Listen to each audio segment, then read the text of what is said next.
ante la región en este contexto? Gracias, Fernando. Buenas tardes a todos los asistentes a este foro en Spotlight 2014. Agradezco a las autoridades del Departamento de Santander la invitación para participar como panelista esta tarde. Digamos, desde el Estado colombiano yo debo plantear la respuesta desde varios aspectos. Lo primero de ello, debo decirle que el Estado colombiano, en particular a nivel de gobierno, pues hemos identificado en la ciberseguridad y la ciberdefensa una necesidad de que nuestras instituciones armonicen sus procedimientos, sus protocolos de seguridad, si inicio de abajo hacia arriba, pero también desde una vista general el Estado también ha venido preparando o se ha venido preparando en diferentes ámbitos. El tema legislativo, por ejemplo, tenemos una ley, la ley 1273 de 2009, que ya en sus 5 años de existencia pues ha dotado de herramientas jurídicas a todos los operadores de justicia para poder enfrentar las amenazas de la cibercriminalidad. Hay un documento marco que los ciudadanos deben conocer que existe, en el cual se fijan las políticas o los lineamientos de política en materia de ciberdefensa y ciberseguridad en nuestro país. El documento COMPES 3701 del 2011 fijó la creación, o dispuso la creación de instancias y los roles de esas instancias en diferentes entidades del sector gobierno. Empezaré por decirles que el CORCER, que es el equipo de respuesta a emergencias cibernéticas de Colombia, que viene funcionando en el Ministerio de Defensa, es una de esas instituciones creadas a partir de ese documento COMPES de 3701 de julio de 2011.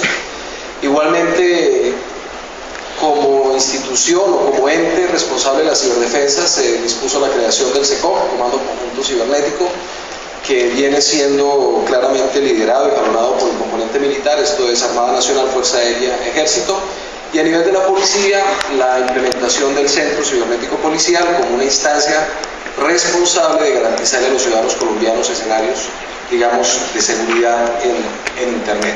En ese sentido, entonces, Fernando y el auditorio, yo debo decirles que hemos tenido desarrollos en materia legislativa, para sintetizar ya mi intervención.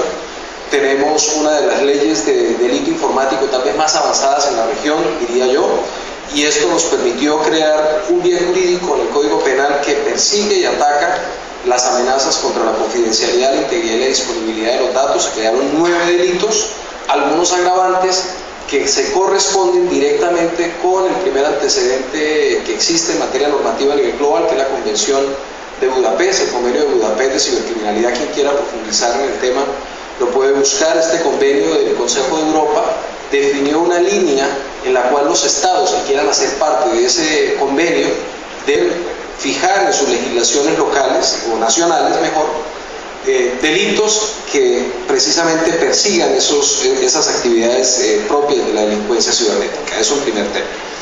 También, en segundo aspecto, insisto, la protocolización o el mejoramiento de los estándares de ciberseguridad, y aquí debo señalar que todos los sectores están involucrados. El Gobierno Nacional viene trabajando en fijar unos niveles mínimos para que sea segura la operación de diferentes servicios del Estado colombiano en el marco de un estándar de ciberseguridad que, si bien no está claro, sí define unas políticas en las cuales, para que una institución de carácter público ofrezca servicios, deba cumplirlos. Y hay algo bien particular, el tema de definir las infraestructuras críticas de nuestra nación. Ese es otro aspecto también en el cual se viene trabajando. Entonces, nótese que hablábamos del legislativo, de la parte de regulación, y en el tema de la creación de instancias que tiene que ver con capacidades. Como el Estado colombiano quiere capacidades de ciberdefensa a través de su fuerza militar, y de ciberseguridad a través de la Policía Nacional, con el fortalecimiento de las unidades investigativas de delitos cibernéticos. Eso, digamos, en concreto, Fernando, diría yo, señalaría inicialmente, para abrir el panel, como algunos de los desarrollos que ha venido haciendo Colombia, en particular el Gobierno Nacional, el Estado colombiano en la materia. Muchas gracias, coronel Bautista. Miren lo importante de los señalamientos del coronel. Para muchos de ustedes puede ser de pronto desconocido el arduo trabajo que el Estado colombiano está haciendo en estos momentos para procurar la ciberdefensa del Estado. La idea es blindar al Estado colombiano contra esos ataques externos de los cuales puede ser víctima. Ingeniero Carlos, en la misma temática, manejando ya la temática relacionada con la Policía Nacional, que ya nos ha comentado el coronel Bautista, el Ejército Nacional, la Armada Colombiana, la Fuerza Aérea, el Comando General de las Fuerzas Militares, ¿cómo se prepara también en estos temas de ciberdefensa? Tengo entendido que también están planteando unos grandes proyectos para ello. Bueno, buenas tardes a todos. Me uno las palabras de mi coronel, agradeciéndole a las autoridades del departamento por la invitación a este foro. Primero, en mi tierra, yo soy santanderiano y me alegro de ser un hijo pródigo que vuelve a casa, que va a hablar de muchos temas desde Bogotá. Me han conocido brevemente en otros contextos, con tecnologías móviles y realidad aumentada, y hoy voy a hablar de que me propone aquí el señor moderador, el ingeniero, el tema de ciberdefensa. Tengo la fortuna de trabajar los últimos 5 años de mi vida en una línea de investigación y trabajo con la Dirección de Ciencia y Tecnología del Ejército Nacional. Me agrada ver aquí que hay 2 de sus representantes.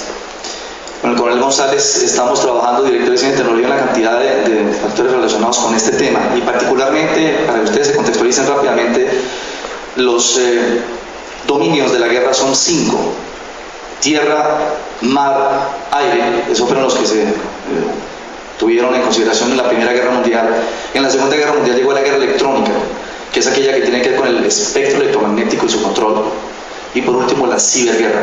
En nuestro país, la ciberguerra, ese término no se acuñó porque, como ustedes saben, la política de este país no hay Ministerio de Guerra, sino Ministerio de Defensa. Y en consecuencia, lo que se está trabajando son directrices alrededor de todo el sector de defensa.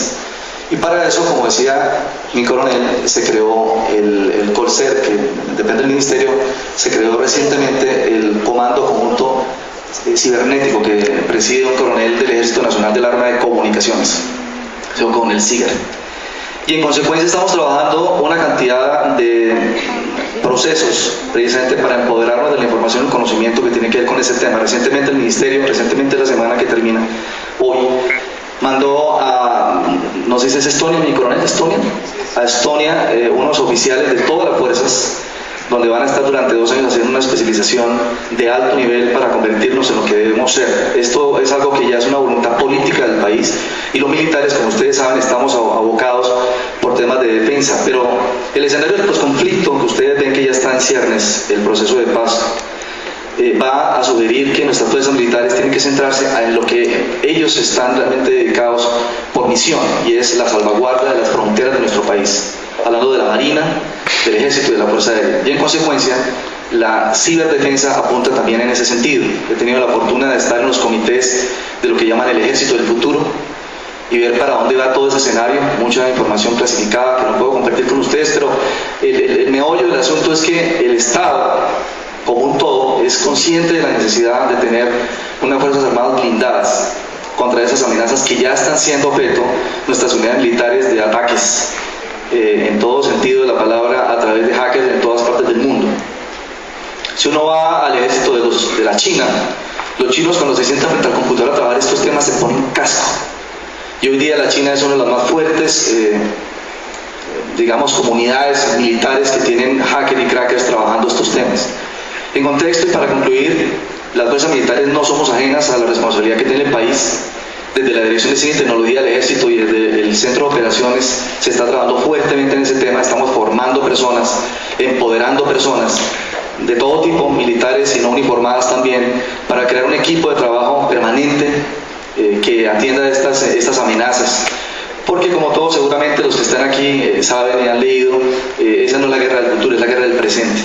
Ya hay una cantidad de ataques y de cosas que están pasando que de pronto no subyacen a la opinión pública, pero que finalmente se está marcando una diferencia en la guerra. Por ponerles un ejemplo, un portaaviones francés no hace muy poco fue objeto de un ataque cibernético, y los aviones que estaban sobre cubierta no pudieron despegar porque el sistema operativo fue hackeado. O sea que los militares somos objeto de eso, y es una guerra económica, barata, fácil de llevar a cabo, porque las herramientas, tuve la fortuna de que mi coronel fue una de las personas que en un diplomado que hice en los Andes el año pasado, en diciembre, de ciberdefensa y ciberguerra, mi coronel nos mostraba todas las herramientas que hay. Aquí tenemos 2 expertos en todo lo que es informática forense hoy día, lo que hay para... Uno no se imagina lo que hay, pero eso Obama decía que nada es 100% seguro y nada es 100% fiable. En Internet no hay nada seguro y de eso se trata, de romper los esquemas y de tratar de asegurar hasta dar mucho más tiempo y más personal preparado para otras instancias tan importantes como la era digital y la posible ciberguerra. Y como les decía inicialmente con la intervención del coronel Bautista, el blindaje del Estado colombiano a esos ataques externos. Pero desde el punto de vista de que los ataques pueden suceder, de que efectivamente nadie, ninguno de nosotros, y lo manifiesta el ingeniero Carlos, está libre de un ataque porque no existe un sistema informático 100% seguro. No existe, no existirá. Y les decía inicialmente que los más vulnerables son ustedes, somos nosotros, todos los usuarios. Para este tipo de investigaciones existen entidades y existen procedimientos para realizarlas.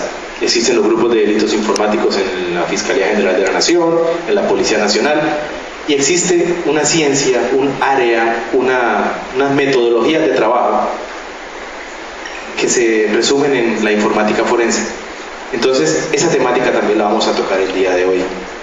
Ingeniero Reinaldo Mayor, vamos a hablar un poco sobre la informática forense, sobre ese papel tan importante que tiene la informática forense en las investigaciones de este tipo de eventos informáticos. ¿Cuál es el reto fundamental en estos momentos? ¿En qué estado estamos? ¿Cómo estamos en Colombia en estos momentos al frente de este tema tan importante como lo es la informática forense? Bueno, me uno a los agradecimientos de todos quienes me precedieron. Realmente es un placer estar acá. Y aunque no soy tan santanderiano, sí es verdad el argumento de que quien pisa tierra se convierte, pues entonces estoy también regresando a tierra propia, porque estudié aquí. Es difícil definir en un corto tiempo el estado del arte o cuáles son los riesgos fundamentales. Así que yo me voy a atrever a cambiar un poquito la línea y decir que el riesgo más importante al que se puede ver enfrentado un forense o un especialista en cualquier área, pero en este caso forense, es el desconocimiento. Es la ignorancia más allá de la tecnología de lo que está haciendo. Una amiga que se encuentra aquí en este auditorio, conversaba con ella hace un tiempo y le decía que había una diferencia entre la ciencia y la tecnología, y es que la tecnología se encargaba de materializar aquello que para la ciencia ya era un tema resuelto. A mí a veces me angustia mucho, y lo vimos ayer en el reto, que nosotros somos muy dados a quedarnos en el tema tecnológico. Y como no generamos conocimiento nuevo, y es un problema latinoamericano, como no generamos conocimiento nuevo, pues se nos vuelve muy difícil, efectivamente, y nos refugiamos entonces en la utilización de herramientas y en creer que las herramientas resuelven todo. Hay cientos de herramientas, por ser cuidadosos con el número. Muchas hacen lo mismo, muchas los hacen por caminos diferentes, y a mí una de las cosas que siempre me ha preocupado es que nos convirtamos en un consumidor de herramientas y no en un constructor de herramientas. Y aquí ahora, tomando la posición como los que me precedieron, pues la tomo como profesor. Ayer en el reto veíamos que habían varias personas que por cierto nos sentimos muy contentos, lo que soy ayer, usaban muchas herramientas, pero no había un análisis más allá de lo que ocurría. Y hay una tendencia que uno va viendo, sobre todo en las áreas académicas, como donde yo me muevo, en creer que enseñar seguridad de la información es enseñar herramientas. De hecho, yo siempre le pongo a mis estudiantes, yo tengo una certificación de la IC Council y no había dicho el nombre. Y no la volvería a hacer, porque fueron muchas herramientas y poco conocimiento. Y yo creo que la ecuación tenemos que invertirla. El problema no son las herramientas, la herramienta es la materialización de. El tema es poder entender efectivamente lo que la herramienta construye, lo que la herramienta arroja, saber seleccionar en cada forma. En el tema de análisis forense además es mucho más complicado la utilización a ciegas de herramientas, porque está el tema de técnicas antiforenses, o a veces ni siquiera de técnicas producidas ex professo, sino simplemente de destrucción de información por factores naturales o de otro tipo. Entonces, nosotros tenemos que cambiar la ecuación y empezar a decir, la herramienta es lo último, y el paso previo es entender qué efectivamente está sucediendo. Porque cuando uno se encuentra, por ejemplo, manipulación, voy a pensar en algún ejemplo, ¿cuántos de ustedes tienen un carro de 1986 en este momento? ¿Alguien viajaría a Bogotá en un carro de 1986? Pues le tengo una mala noticia para todos los que tenemos celular. Una parte importante del stack de protocolos que hace que esto se comunique es de esa fecha, y otra mucho más vieja.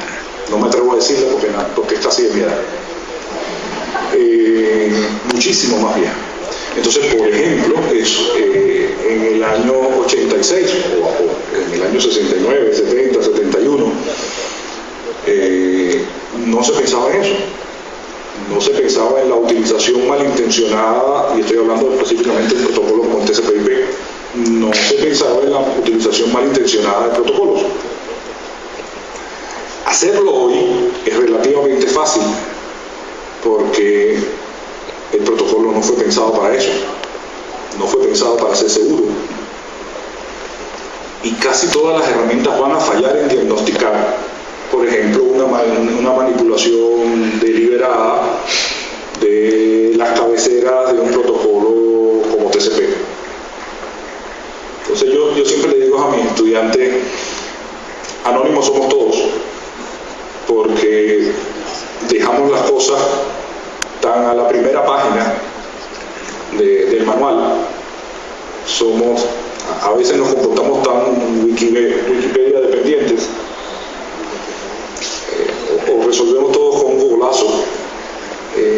No, y eso lo leí ¿dónde? En la primera página de Wikipedia, eso estaba perfecto.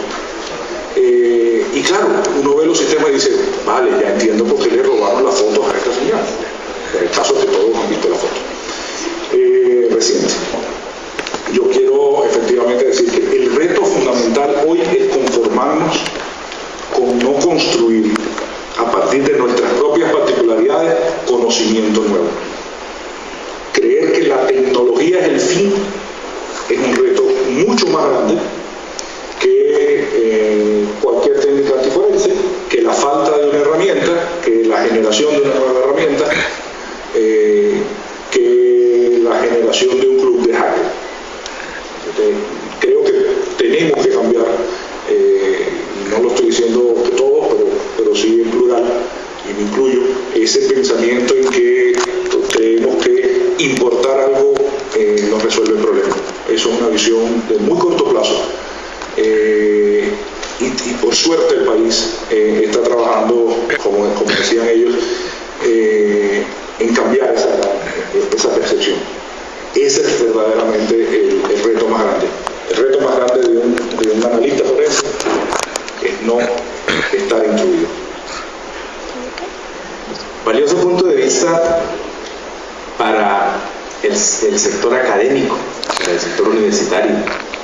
Y es muy importante ese aporte, porque aquí en este recinto se encuentran muchos docentes, muchos estudiantes, y sí, hay que tratar de utilizar un poquito más la cabeza, un poquito más la lógica, y no basarnos solamente en aquellos resultados que nos pueda generar una herramienta. Ayer, esa es una de las conclusiones que, lo decía el ingeniero mayor, se sacan del reto forense del día de ayer.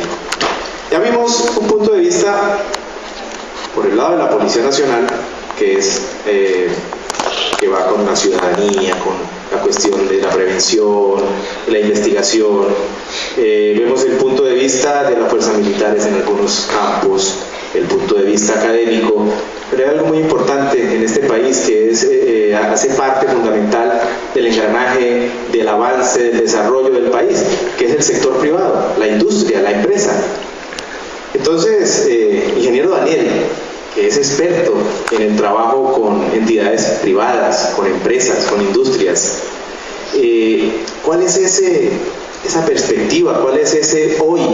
¿Cuál es ese futuro que se ve? ¿Cuál es ese desarrollo que se ve para la aplicación de estas normas de seguridad informática y de pronto esta investigación de incidentes aplicando, creo yo igualmente, técnicas de informática forense y de defensa, etcétera, en las entidades públicas, en las entidades privadas, sector privado? Buenas tardes, extiendo los agradecimientos a los organizadores por la invitación. Bueno, primero quería complementar también, y estoy muy de acuerdo con lo que dice el ingeniero Mayor, el enfoque que aquí se ha dado y que desde hace mucho tiempo que se ha venido enquistando es el enfoque muy herramientero. Y lo que yo les quiero decir es, yo soy perito forense ya hace algunos años y algo de lo que más me ha servido a mí para poder desarrollarme en mi profesión son los conceptos básicos que me dieron en la carrera. Yo soy ingeniero de sistemas.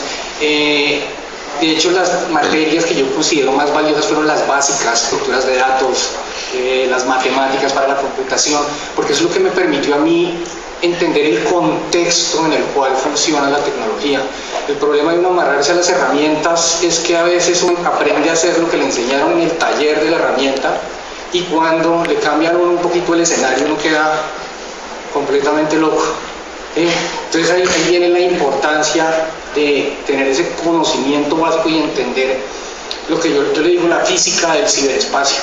Cómo funciona realmente la tecnología, cuáles son las características que tienen los datos, y a partir de eso es que yo puedo sacar conclusiones y evadir cosas. Por ejemplo, las técnicas antiforenses. O sea, las técnicas antiforenses no son totalmente infalibles si uno entiende perfectamente en qué contexto se desarrolló un delito, y uno puede ver que si hay una técnica antiforense hay otras cosas que también pueden compensar eso y poder armar el caso, pero para eso yo necesito entender muy bien qué es lo que está pasando tras bambalinas. Entonces yo también extiendo ese mensaje a los que estén estudiando, a los que estén interesados en el área, que no se queden en las herramientas, que eso es la tendencia que se ve, sino vayan mucho más allá y traten de entender el por qué y qué es lo que está pasando debajo, y al final es que deben realmente preocuparse por la herramienta, porque hablando de eso, es una herramienta y uno verá cómo la usa y en qué momento la usa, pero lo que nadie le afecta a uno es el conocimiento que uno tiene y la capacidad de razonar sobre la información que uno está analizando, y que eso es parte también del reto del profesional en informática forense, es poder darle una interpretación a los datos digitales dentro de un caso, ¿sí? Un caso que esté llevando en alguna investigación. Y ya llevando este tema ya al tema de cómo está la informática forense en el sector privado y qué perspectivas tiene. Bueno, esto es un área que está creciendo bastante, ya ha venido empezando, digamos que empezó a nacer más o menos con el tema del computador de Raúl Reyes. Eso ya venía un poco desde antes, sin embargo, todo el manejo mediático que se le dio y toda la controversia que se creó alrededor del tema de este computador empezó a llevar el término de informática forense a muchas personas. Pero, ¿qué pasó? Obviamente eso es todo un proceso, y en este momento es que se está empezando a entender específicamente en qué áreas se puede aplicar la informática forense. Algo bien importante es que todo el mundo cree que la informática forense es para investigar casos relacionados con hackers y ya.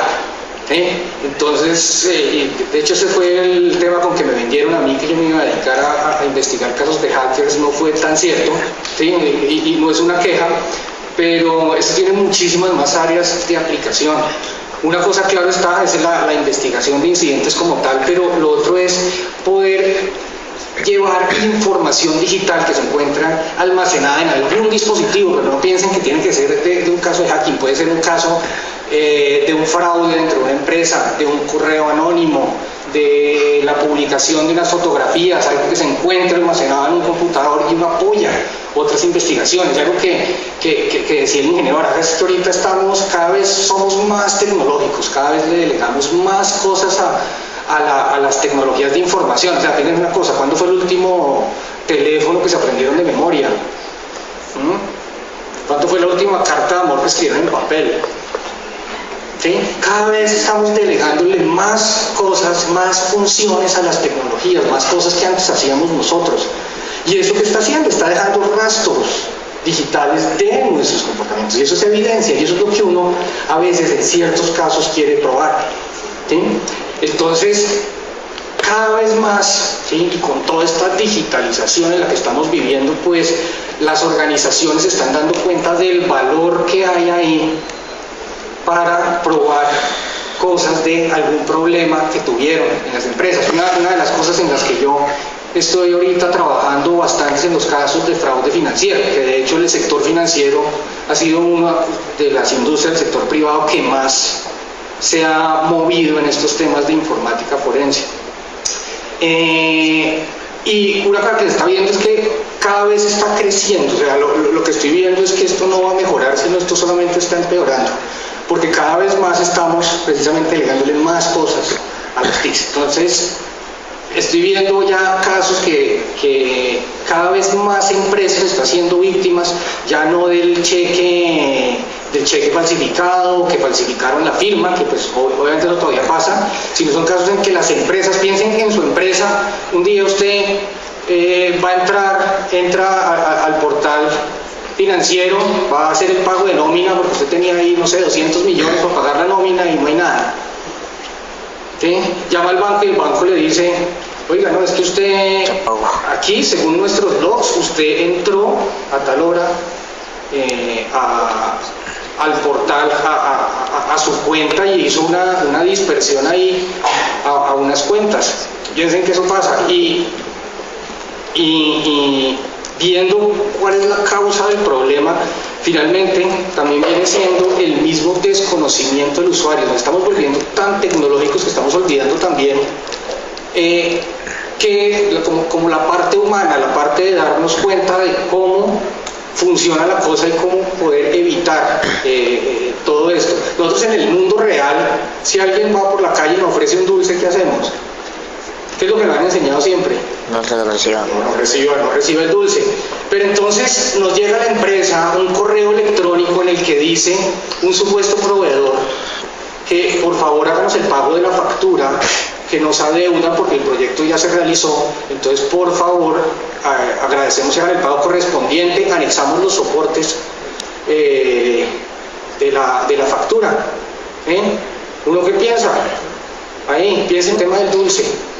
¿Sí? Pero en este caso no nos han enseñado a no recibir esos tipos de dulces a los extraños a través del ciberespacio.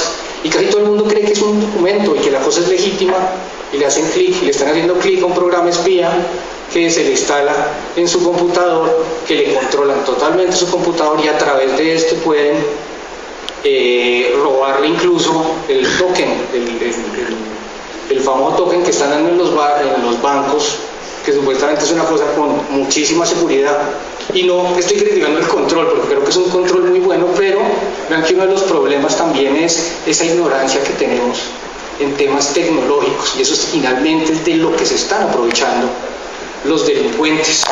Vean que muchos de los delincuentes no están atacando la tecnología como tal, sino la mayoría lo que hace es que ataca es la forma como nosotros utilizamos la tecnología. ¿Sí? Y finalmente eso termina siendo que el eslabón más débil sea el usuario, ¿sí? Y no la tecnología. Yo creo que, y de hecho es lo que pienso, que la tecnología, el problema de la seguridad de la información en general se ha vuelto más que un problema tecnológico, un problema social. ¿Sí? Y es finalmente las personas las que deben darse cuenta cómo poder enfrentarse a este tipo de eventos. Miren, el tirón de orejas nuevamente, ¿no? El tirón de orejas, nosotros somos los principales causantes de las cosas que nos pasan con nuestra información, porque somos dados a no tener seguridad informática. Eso es para las grandes industrias, ¿no? Nosotros también, a tener buenas claves en los correos electrónicos, no la clave del nombre de la mascota, Cookie. Y Cookie se llaman muchos perros y fácilmente se coloca una fecha de cumpleaños, el número de la cédula, no. Eso es otra vez, cada vez vamos dándoles ese tironcito de orejas. Tratemos de mantener y fortalecer más la seguridad de nuestra información. Ingeniero Mayor, quería comentar algo al respecto. Sí, quería poner, mientras Daniel hablaba, recordaba un caso que me tocó hace menos de un año. Una empresa, de las empresas que si dijese el nombre seguro todos reconoceríamos, que tenía tercerizado algunos de sus servicios y algunos de esos servicios fueron vulnerados. Y esto que voy a contar tiene mucho que ver con el tema de los malos forenses. Pues alguien leyó un manual y dijo que lo primero que había que hacer era una imagen. Y eso es verdad, o casi verdad. Pero no leyeron la segunda página de cómo se hacía una imagen. Así que decidieron hacer una imagen del supuesto disco afectado en un disco que volcar ese disco en un disco que no estaba limpio. Así que cuando llegó al forense, yo fui el segundo forense, o sea, me contrataron para revisar lo que había hecho el forense anterior, a ver si era verdad que no se podía hacer nada, que era preferible, como decía el dueño de la empresa, provocarlo para que lanzara una silla y entonces votarlo porque había lanzado la silla, pero no había otra forma. Oh sorpresa, en el disco donde se volcó la información no estaba limpio, y como no estaba limpio, el forense que me antecedió simplemente dijo: señores, yo no puedo decirles dónde acaba la información referida a mi caso y dónde hay información que es vieja, y por lo tanto es muy probable que si seguimos por este camino, aun cuando podemos, este caso fue muy simpático porque además el atacante trató de borrar los logs, pero no sabía inglés y escribió, sí, estaba bien Open English, y entonces escribió application mal escrito, y claro, la máquina empezó a decir que el log application no existía. Así que evidentemente había habido una intrusión y se podía además saber quién había sido y todo lo demás, pero no se podía luego en el estamento superior, que efectivamente es la jurisprudencia, probar nada, porque el paso número 1, que había sido recoger adecuadamente la evidencia, había sido mal hecho. De paso había sido hecho 15 días después del incidente. Eso tiene que ver mucho con lo que decía el ingeniero Daniel.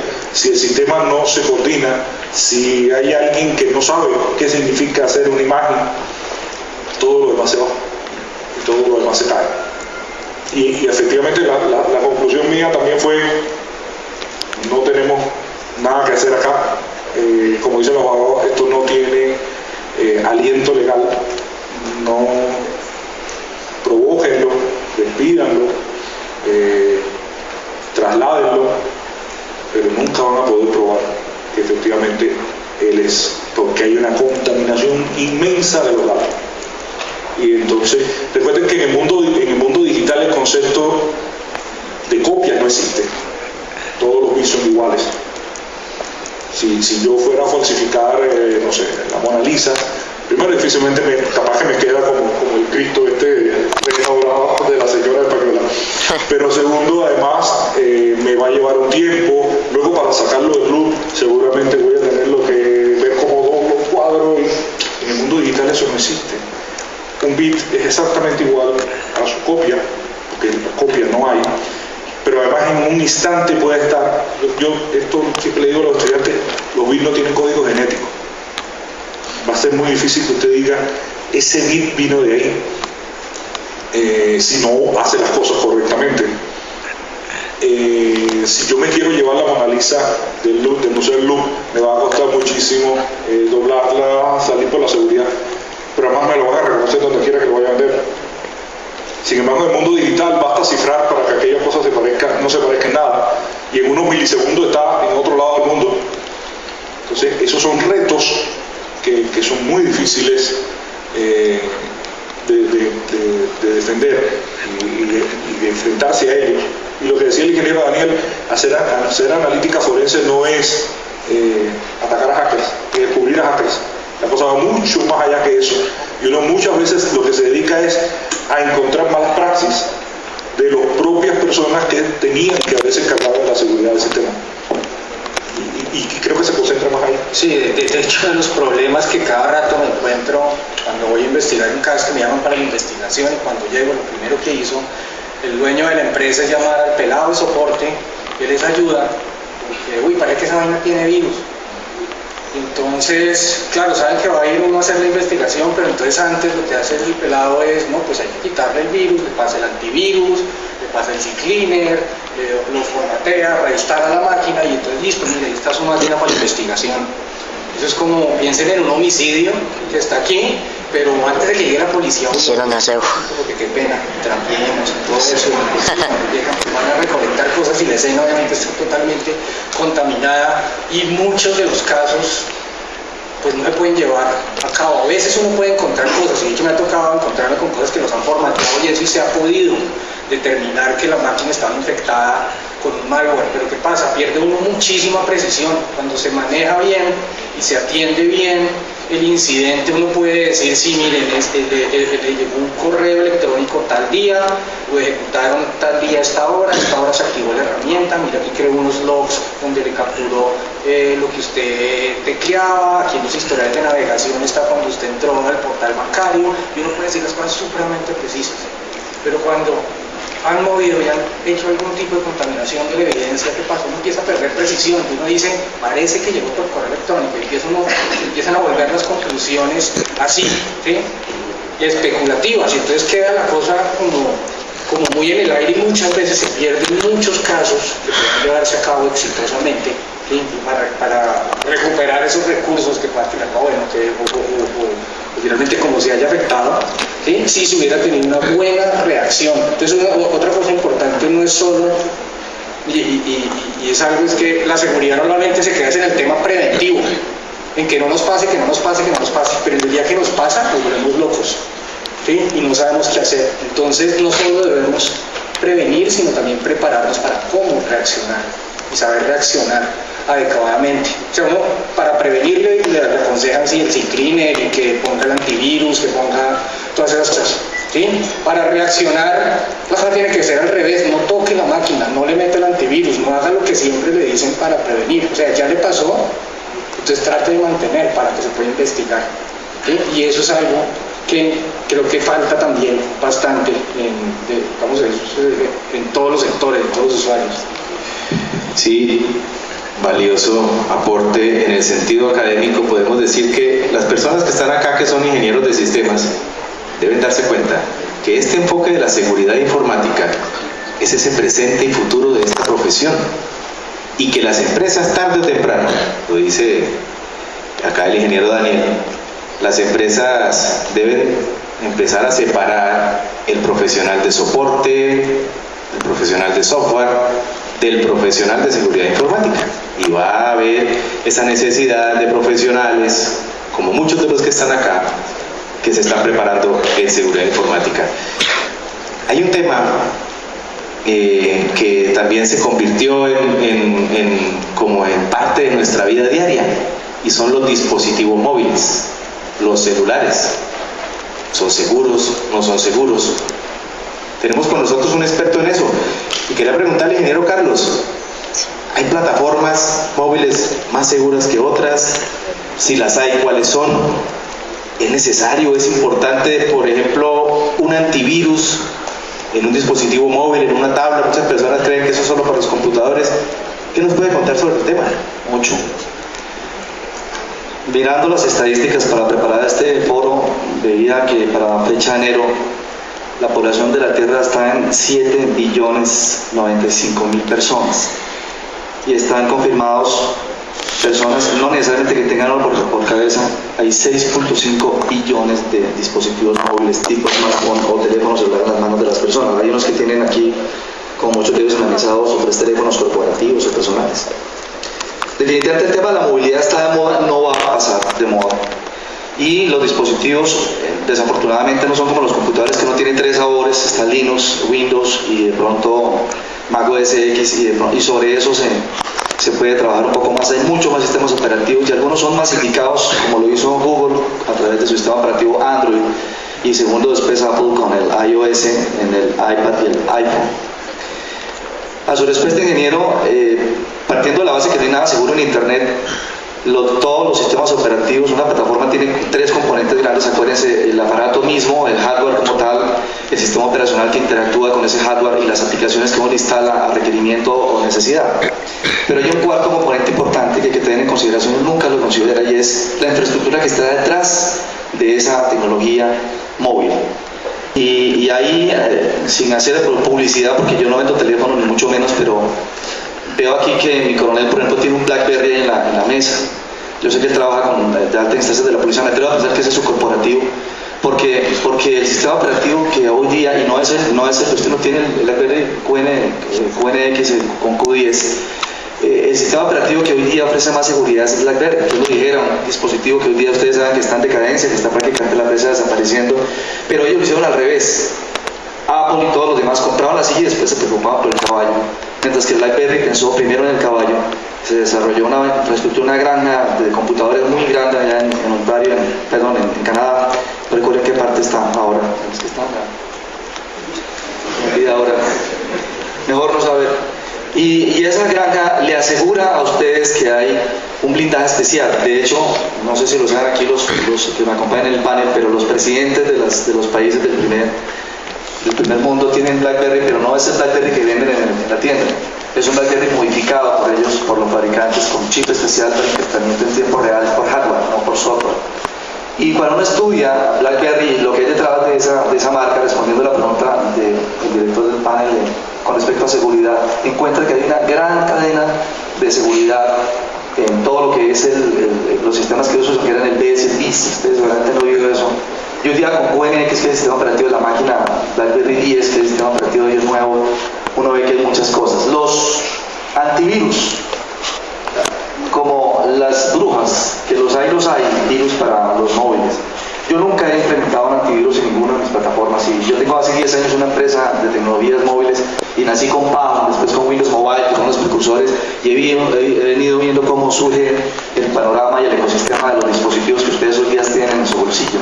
Y nunca he usado un antivirus. Y eso les dice una cosa, que no es fácil de alguna manera meterse a lograr un 100% con un antivirus, cualquiera que sea la marca de eso, por varias razones. Una, porque el dispositivo móvil, si es juicioso y le saca copias de seguridad al aparato, pero el cliente puede, cuando se le infecta y sabe que se le infectó por un programa que instaló recientemente o lo que sea, lo formatea, lo pone en condiciones de fábrica y lo vuelve a dar otra vez como nuevo, el reinstala hasta que encuentre cuál es el problema. Entonces los hackers y las personas que desarrollan esos virus se encargan de eso, de tratar de que de alguna manera no entiendo. Que me acaba de sacar la empresa, miércoles, la cosa. Entonces, a partir de ahí, el tema de los móviles es algo que es cotidiano. Ustedes vieron las noticias que aquí el ingeniero a mi lado nos recordaba, las fotos que se robaron de una cantidad de personas que en teoría ellos usan, esas celebridades usan el sistema operativo iOS con iPhone y Apple. Se robaron las fotos privadas de estas personas que subían al iCloud.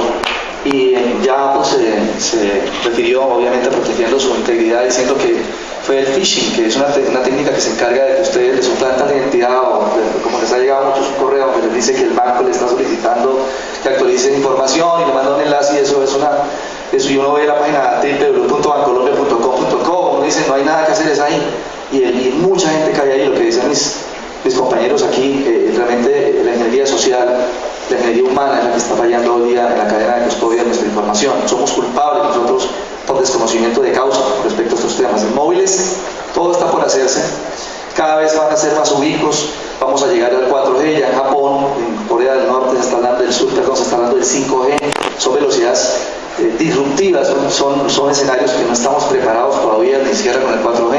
Nuestros servicios en esas anchos de banda todavía no están muy bien definidos. Y si le sumamos a eso Internet de las cosas, porque dispositivo móvil, óigase bien, no es solamente lo que yo llevo en el bolsillo. Para mí, que les habla, un dispositivo móvil es aquel que se puede portar e interconectar. O sea que un móvil es el MP4, un móvil es la impresora pequeña, por supuesto, que se puede portabilizar, se puede mover. Y el Internet de las cosas ni se diga, ya encontrando para estar estudiando el estado de la técnica aquí, algunos casos de lo que acaba de pasar, ya están hackeando las casas que están con domótica y los edificios que están con inmótica.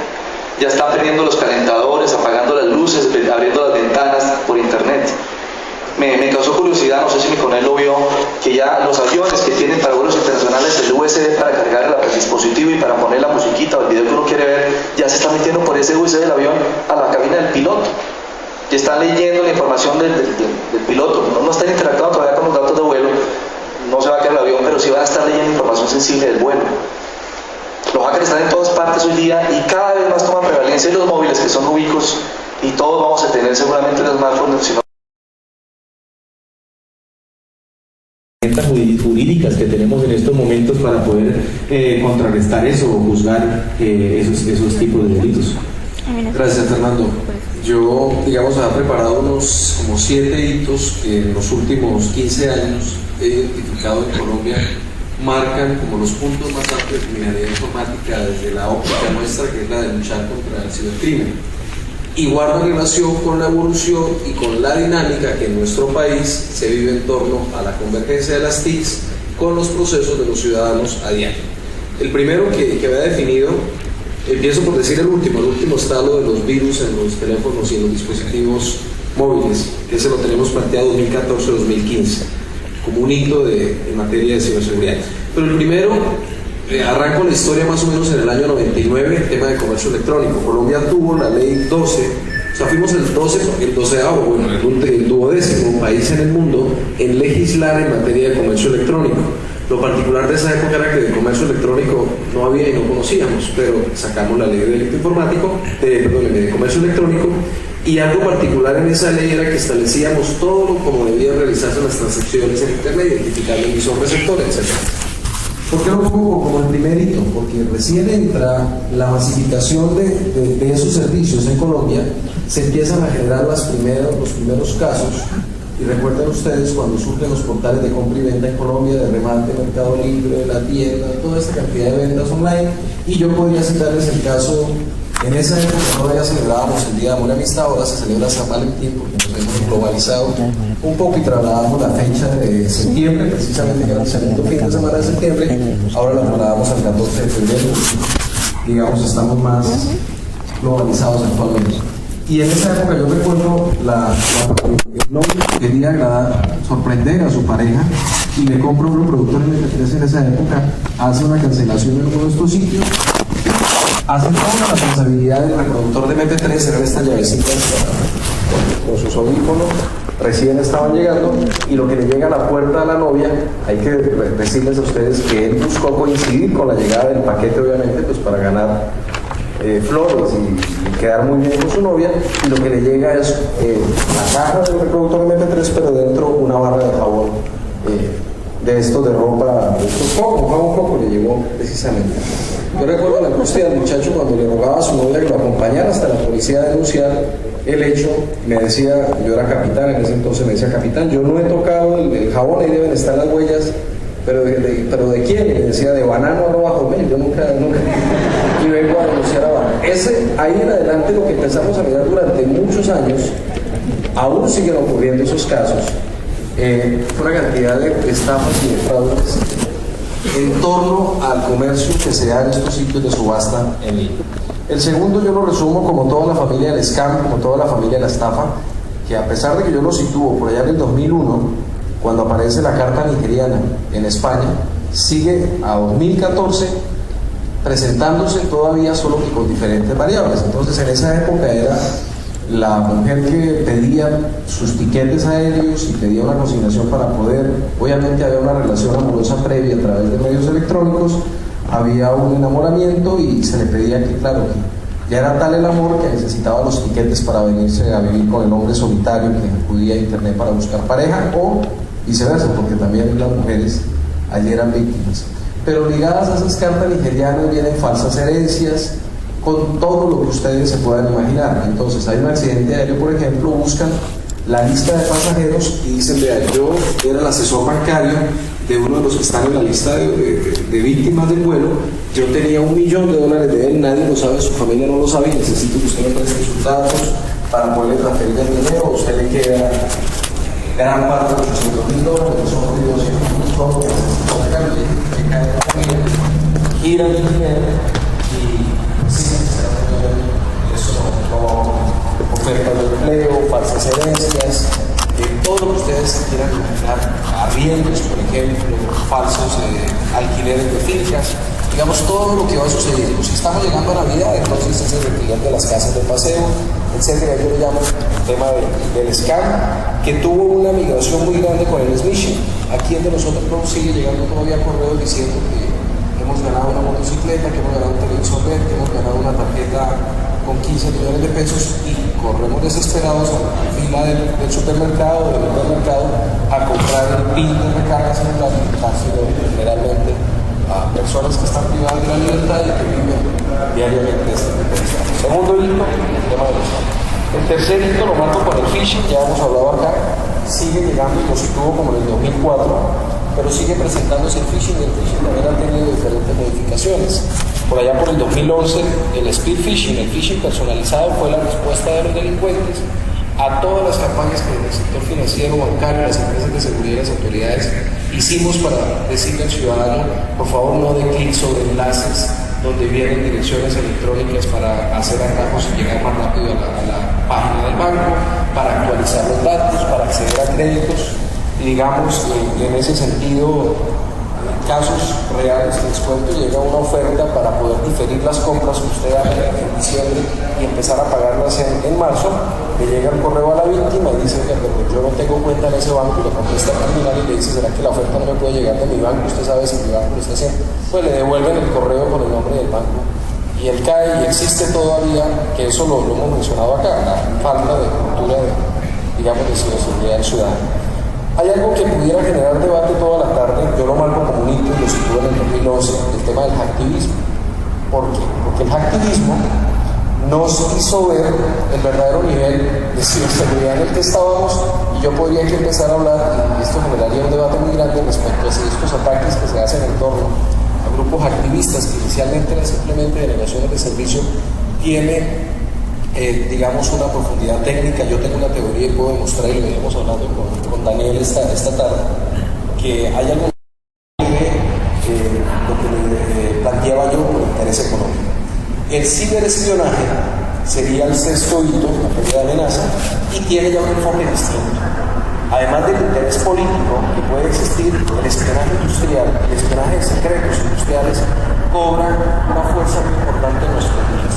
Las organizaciones desafortunadamente pagan a atacantes para obtener secretos funcionarios de su competencia y poderse garantizar, digamos, éxito en actividades de carácter comercial, en desarrollos industriales, en crecimiento de la empresa que representan. Y ahí, digamos, todo el tema del espionaje y el boom que hemos vivido nosotros, que hemos conocido en Colombia en los últimos meses, de la capacidad que existe de oferta de criminales en el mercado negro de servicios para espiar, es muy cierto. Y ahí, digamos, el abanico de la amenaza se crece. Y finalizo con el tema de la amenaza de teléfonos y dispositivos móviles. Esos son los 7 hitos que yo marcaría en materia de amenazas a las cuales se ven enfrentados los ciudadanos en Colombia. Excelente, coronel. Y otra enseñanza va a quedar: no compren en banco.com porque mandan a Bococo. Entonces, quiero hacer un pequeño paréntesis. La Secretaría de las TICs nos entrega este obsequio para que nosotros escojamos una pregunta de todas las temáticas que hemos hablado en la tarde de hoy, y a la persona que la conteste de la mejor manera se le entrega esta tablita de premio. Un aplauso para la Secretaría de las TICs por este premio. De la avalancha de datos, de la explosión de datos. En este momento hay aproximadamente 10.000 aviones atravesando el Atlántico. Cada motor está produciendo 1 giga de datos. Hace años que producimos más datos que los que podemos guardar. Y estoy hablando solo de datos.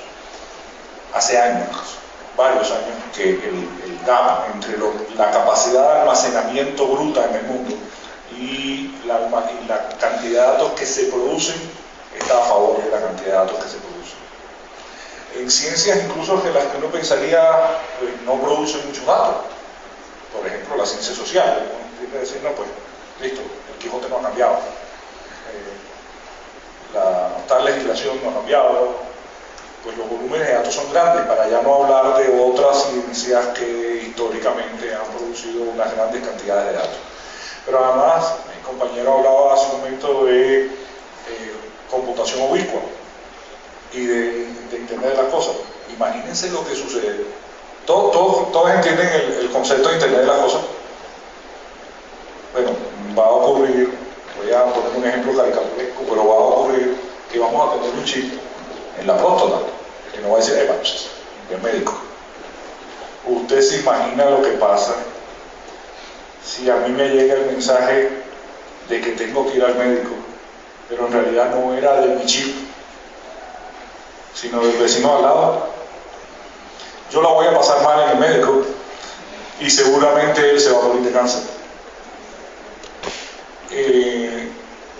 Para ese mundo nos vamos al mundo de la información, de los volúmenes de información grande que se tienden a mover en el término de Big Data o englobar en el término de Big Data, pero para allá vamos. Efectivamente, que todo tenga conectividad y todo produzca datos. Eso nos va a cambiar la forma de percibir el mundo, de interactuar con el mundo. La computación que conocemos hoy es una computación prácticamente de máquinas a hombres. La computación del futuro, pero el futuro puede ser mucho antes de lo que algunos de ustedes se gradúen, es la computación en que máquinas hablan con máquinas y toman decisiones. Así que eso nos va a cambiar la forma de percibir y de interactuar con el mundo. Hace unos días leía que hay un déficit de cerca de 5 millones de ingenieros de datos. Hoy es un buen negocio estudiar cosas como inteligencia de negocio y ese tipo de técnicas, porque efectivamente por ahí se va. Pero hay un viejo adagio que dice, sobre todo en la estadística, de que garbage in, garbage out, ¿no? Si entra basura, sale basura.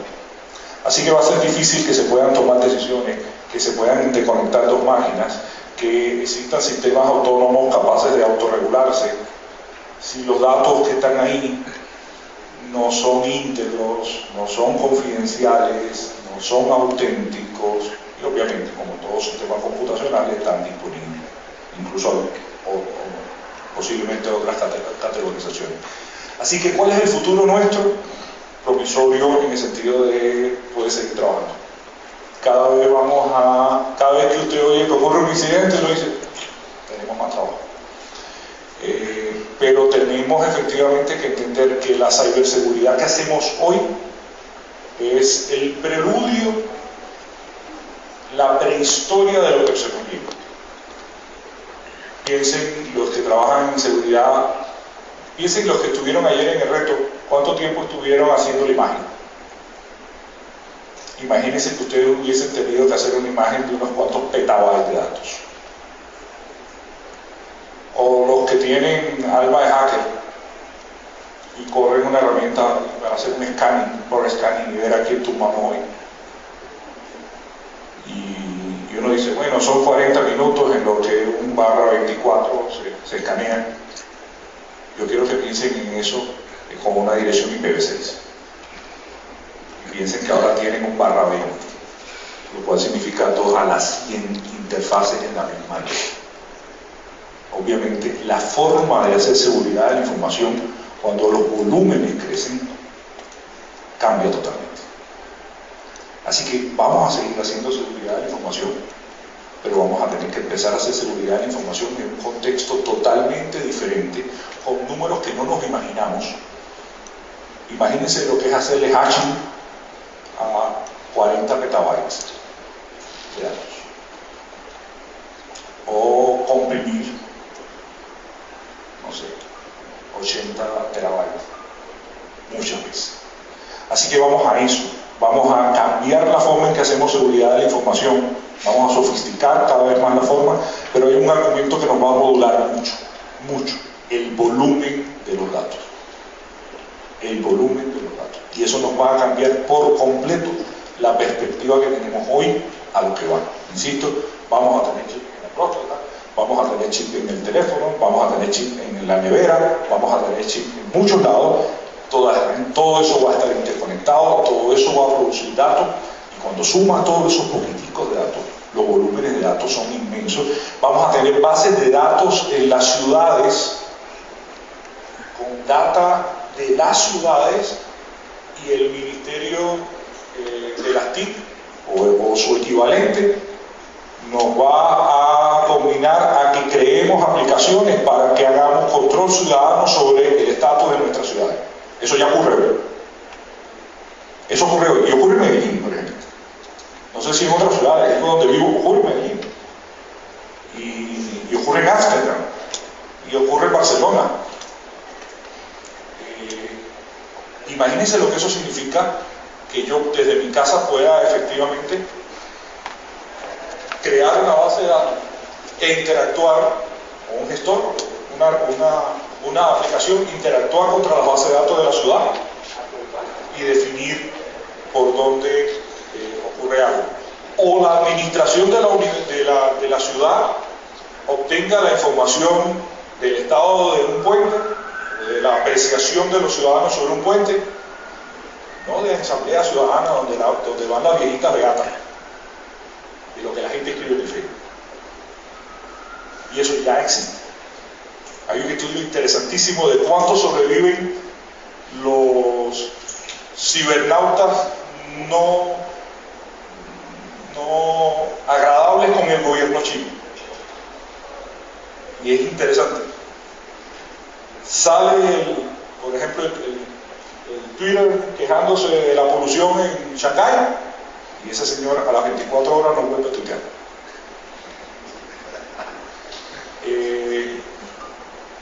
Eso es realidad que nos encontramos.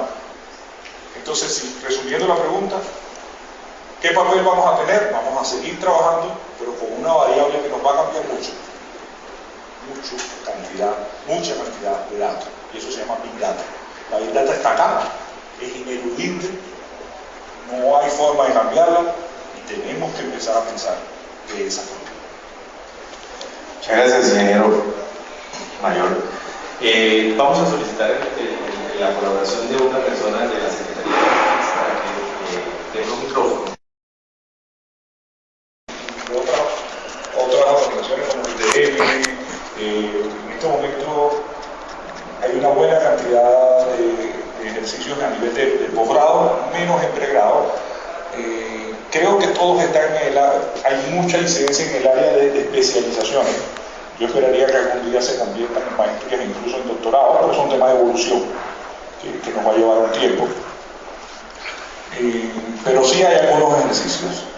Pero te confieso, y voy a retomar las palabras, o a hacer mías las palabras del ingeniero Daniel, las materias más importantes de tu pregrado fueron cálculo,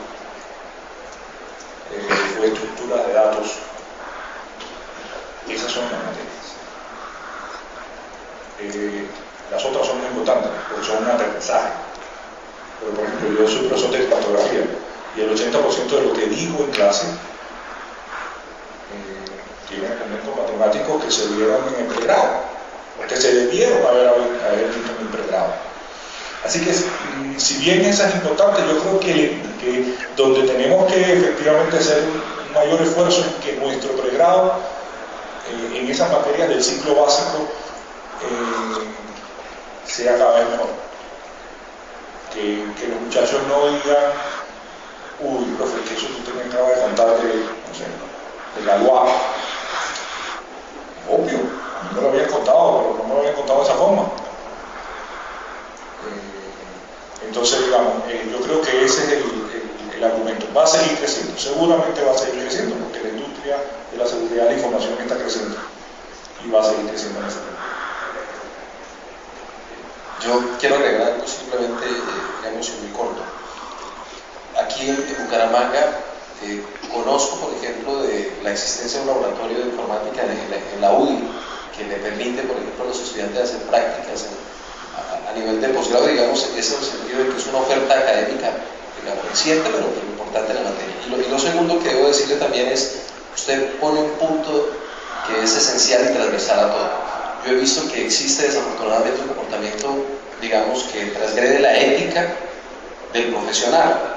Y yo lo que denoto es que existe debilidad en el pregrado, en la formación, por ejemplo, de los profesionales, en términos de ética, cuando los veo involucrados en casos en donde unas buenas bases frente a toda la responsabilidad que le asiste del desarrollo de toda esta temática él pudiera evitar, de tal manera que lo que usted plantea es sumamente importante y sí existe.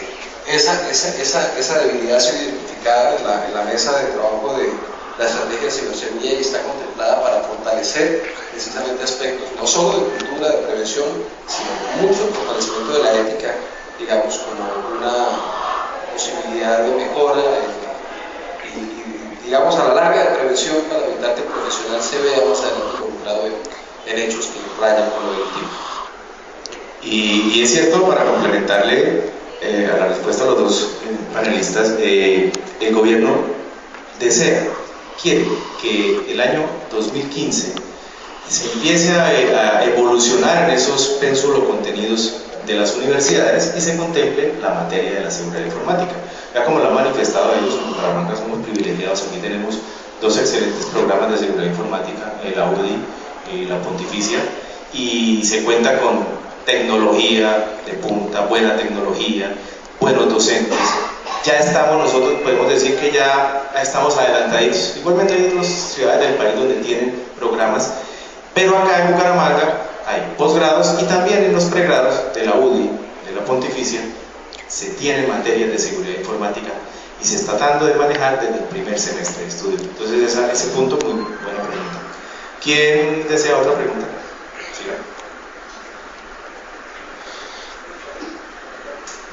buenas tardes.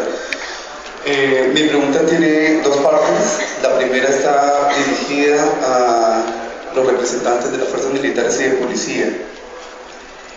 ¿Qué certeza tiene el ciudadano común de que en Colombia no vaya a ocurrir algo como ocurrió en los Estados Unidos con la NSA?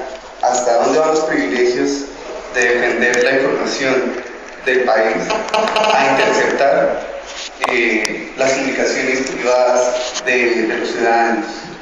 ¿Qué podemos saber nosotros? ¿Cómo nos pueden asegurar que eso no va a ocurrir?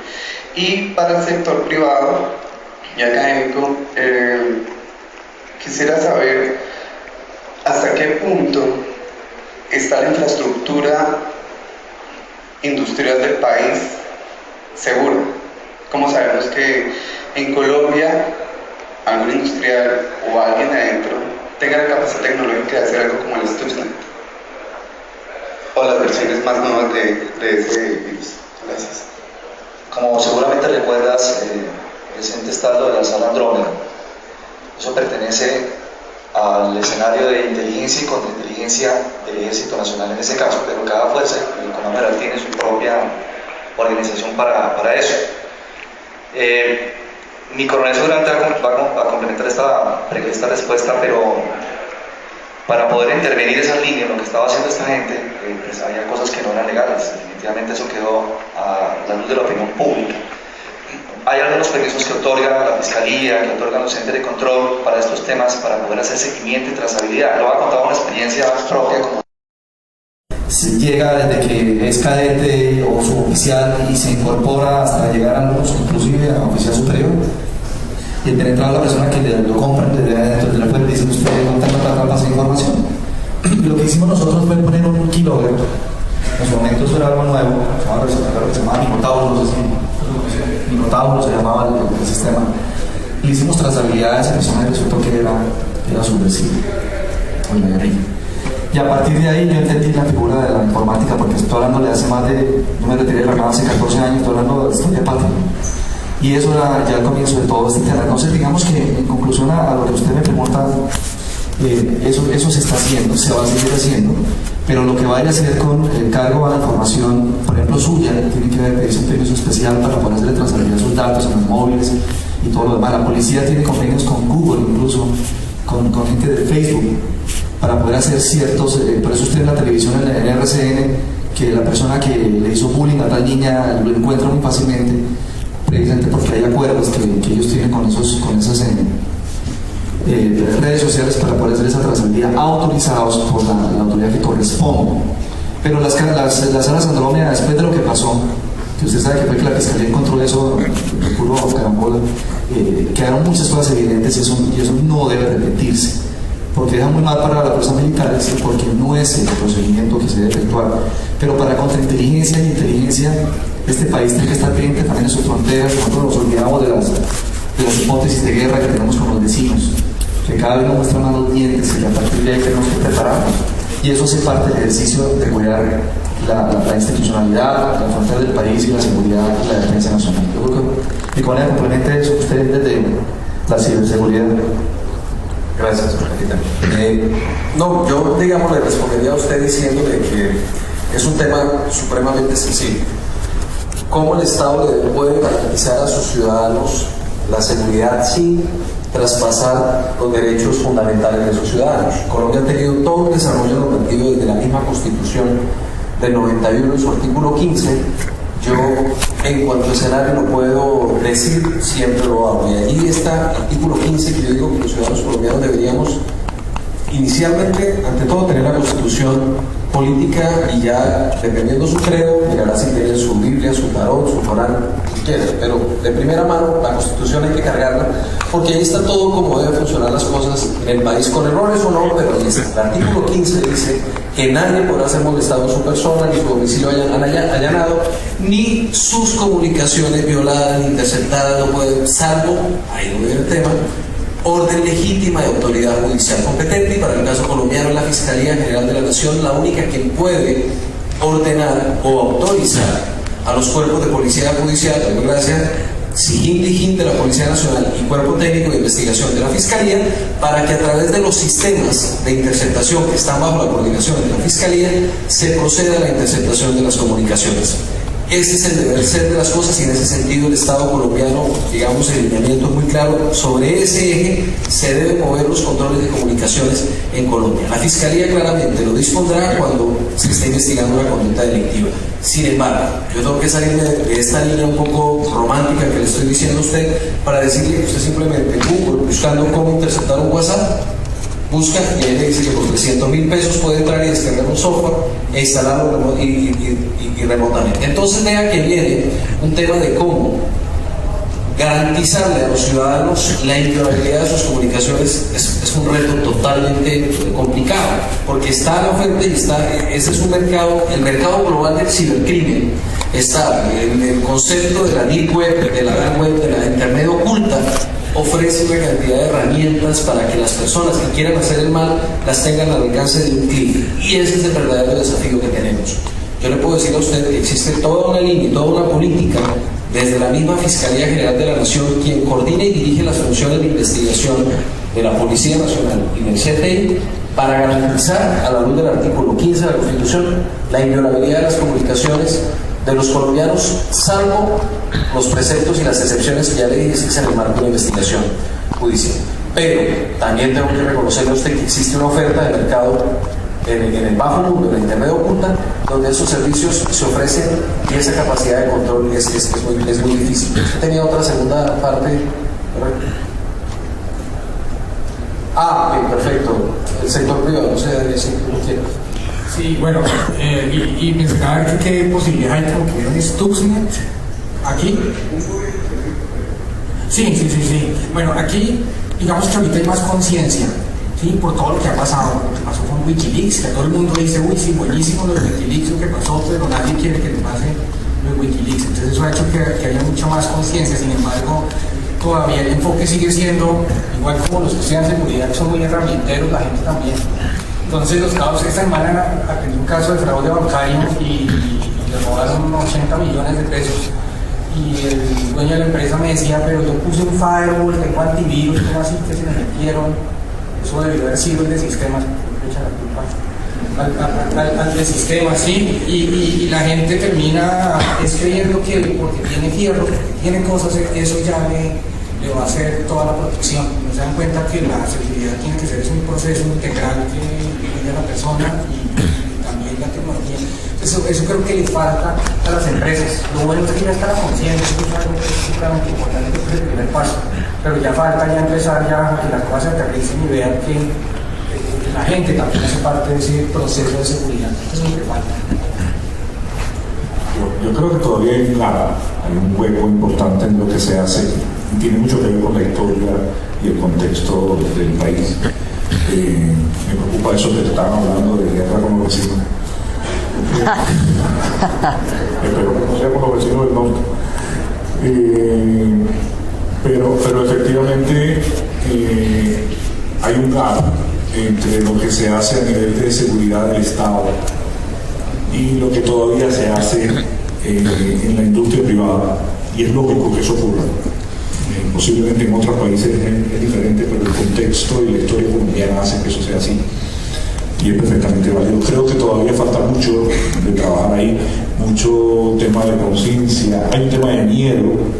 No sé si a mí le ha pasado, pero a mí sí me ha pasado que encuentras las cosas y dices, no, pero dejémoslo ahí. Porque si alguien se entera que a mí me hicieron eso, que estoy de prestigio. Y alguien se entera, imagínense usted.